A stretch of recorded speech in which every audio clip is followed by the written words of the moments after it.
Alien आ रहा है, मौत ला रहा है। धरती पर फूटेगा अंतरिक्ष का एटम बम। धरती पर महाविनाश की थियरी अब सिर्फ कोरी कल्पना भर नहीं रह गई है। दुनिया इसे माने या ना माने, लेकिन चीन और अमेरिका ने धरती के संभावित अंत पर मुहर लगा दी है। धरती के अंत की तारीख भी डिक्लेयर कर दी गई है और पृथ्वी के अनंत टुकड़े करने वाले दैत्य की पहचान भी हो चुकी है। धरती की ओर बेहद तेजी से बढ़ रहे खतरे का नाम है बेन्नू।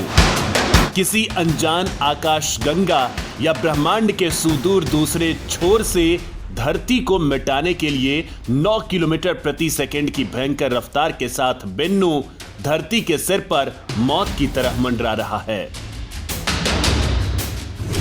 शुरू हो चुकी है महाप्रलय की उल्टी गिनती। धरती पर जिस महाप्रलय की आहट से सुपर पावर अमेरिका और सुपर पावर बनने को बेकरार चीन की नींदें उड़ी हैं, बेन्नू नाम के उस एस्टेरॉयड की धरती से संभावित टक्कर साल 2175 से 2199 के बीच कभी भी हो सकती है। अगर ऐसा हुआ तो धरती को महाविनाश से दुनिया की कोई ताकत नहीं बचा पाएगी। वैज्ञानिक चिंता में इसलिए ज्यादा हैं क्योंकि जुरासिक युग का अंत होने की थियरी भी किसी बड़े एस्टेरॉयड के धरती से टकराने से हुए महाविनाश से जुड़ी हुई है। उस महाटक्कर से करोड़ों परमाणु बम के बराबर ऊर्जा पैदा हुई थी। धरती पर जिस जगह एस्टेरॉयड टकराया था, वो जगह पल भर में ही करोड़ों डिग्री सेंटीग्रेड के तापमान से जलकर पिघल उठी थी। हजारों मील तक फैली शॉक वेव्स ने हर जिंदा चीज को निगल लिया था। समुद्र उबल उठे थे, जीव जंतु जल उठे थे। धरती का कोई भी प्राणी ऐसा नहीं था जिस पर उस प्रलय का प्रभाव न पड़ा हो। उस महाटकराव ने धरती पर अस्तित्व में रहे सबसे विशालकाय और दमदार जीवों को सूखे तिनके की तरह न सिर्फ जलाकर राख कर दिया, बल्कि धरती का ऐसा ज्योग्राफिया बदला कि तमाम जीव जंतु मिट गए। वैज्ञानिक चिंता में हैं कि इस बार धरती पर मंडराती इस आफत से बचा कैसे जाए। इसके लिए पूरी दुनिया कवायद में जुटी हुई है। बेन्नू को बर्बाद करेगा चीन। कभी कोरोना फैलाकर तो कभी अपना रॉकेट उड़ाकर दुनिया को खतरे में डालने वाला चीन इस बार बेन्नू की आहट से बेचैन है और महाप्रलय से बचने के लिए महाप्लान पर काम करना शुरू कर चुका है। क्योंकि ये तो तय है कि अगर दुनिया हाथ पर हाथ धरे बैठी रही तो धरती पर से इंसानों का वजूद मिट जाएगा।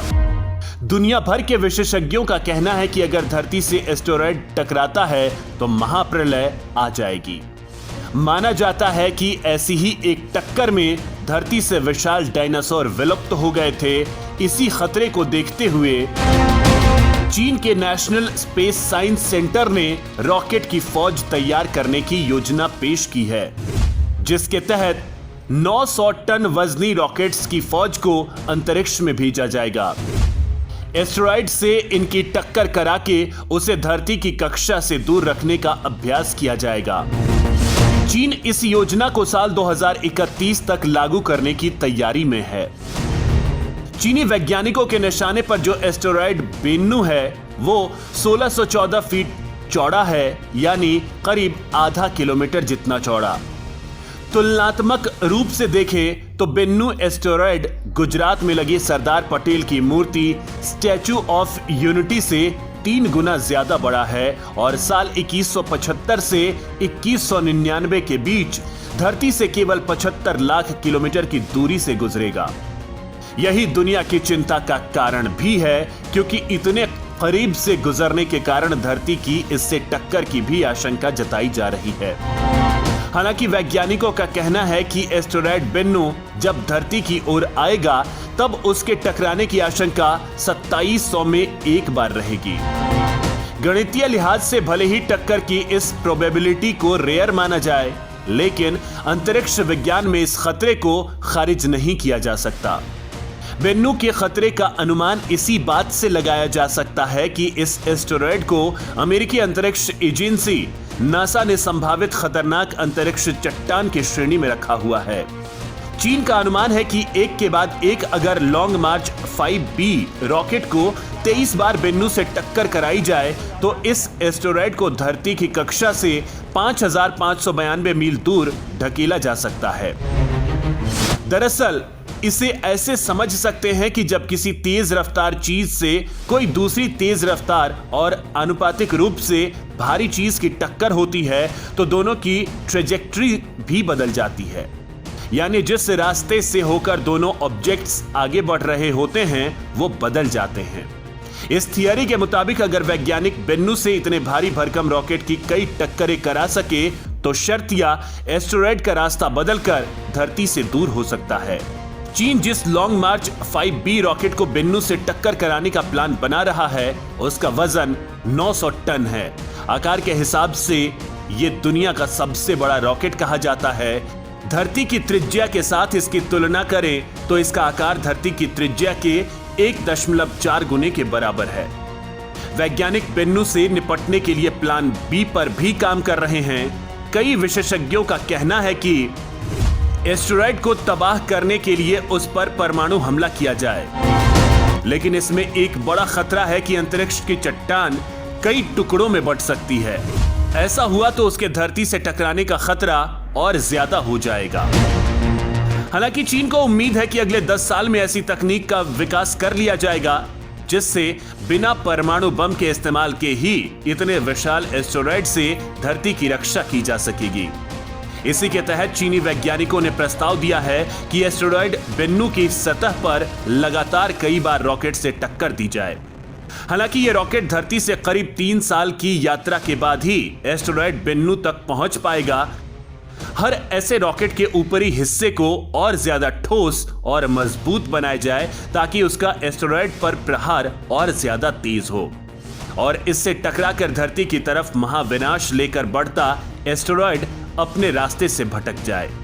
चीन जिस लॉन्ग मार्च 5B रॉकेट को लेकर बेन्नू से निपटने की राह तैयार कर रहा है वो धरती के लिए कई बार खतरा बन चुका है। अपने अंतरिक्ष स्टेशन के हिस्सों को स्पेस में भेजने के दौरान चीन का कंट्रोल इस रॉकेट से टूट गया था, जिसके बाद लॉन्ग मार्च 5B रॉकेट स्पेस में बेकाबू हो गया और अनियंत्रित होकर धरती की ओर बढ़ने लगा था, जिससे इसके किसी शहर के ऊपर गिरने का खतरा मंडराने लगा। हालांकि बाद में यह मालदीव के पास समुद्र में गिरा था, इससे किसी को नुकसान नहीं हुआ। दुनिया के लिए खतरा बने लॉन्ग मार्च 5B रॉकेट में चीन को उम्मीद की किरण दिख रही है। चीन के अलावा अमेरिका भी एस्टेरॉयड का रास्ता बदलने की दिशा में काम कर रहा है। अमेरिका अपने हैमर प्लान से स्पेसक्राफ्ट या परमाणु बम के जरिए एस्टेरॉयड का रास्ता बदलने की दिशा में कोशिश में है। नासा का मानना है कि 34 से 53 बार हैमर से एस्टेरॉयड पर हमले करने होंगे। ये हमले धरती से एस्टेरॉयड टक्कर की आशंका से 10 साल पहले करने होंगे। धरती पर संभावित मौत बनकर मंडराते एस्टेरॉयड बेन्नू के खतरे को लेकर अमेरिका भी चौकन्ना है। बेन्नू से निपटने के लिए उस पर परमाणु हमले से लेकर बड़े रॉकेट्स की टक्कर वाले प्लान तैयार हैं। भले ही महाप्रलय के रूप में धरती की ओर बढ़ रहे एस्टेरॉयड बेन्नू के पृथ्वी से संभावित टक्कर में अभी करीब 150 साल से ज्यादा का अनुमानित वक्त बताया जा रहा है, लेकिन उपग्रहीय और अंतरिक्ष मामलों में यह वक्त खतरे से निपटने की तैयारी के लिए ज्यादा नहीं है।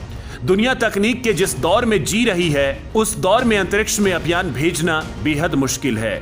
बेन्नू से निपटने की टक्कर वाली पहली थियरी को अमल में लाने के लिए दुनिया को और बड़े और आदमकद ऑब्जेक्ट्स को अंतरिक्ष में भेजना पड़ेगा। उम्मीद है कि आने वाले कुछ एक दशकों में इंसान वो तकनीक इजाद कर सके ताकि इंसानियत का वजूद धरती से मिटने के अंतराल को बढ़ाया जा सके।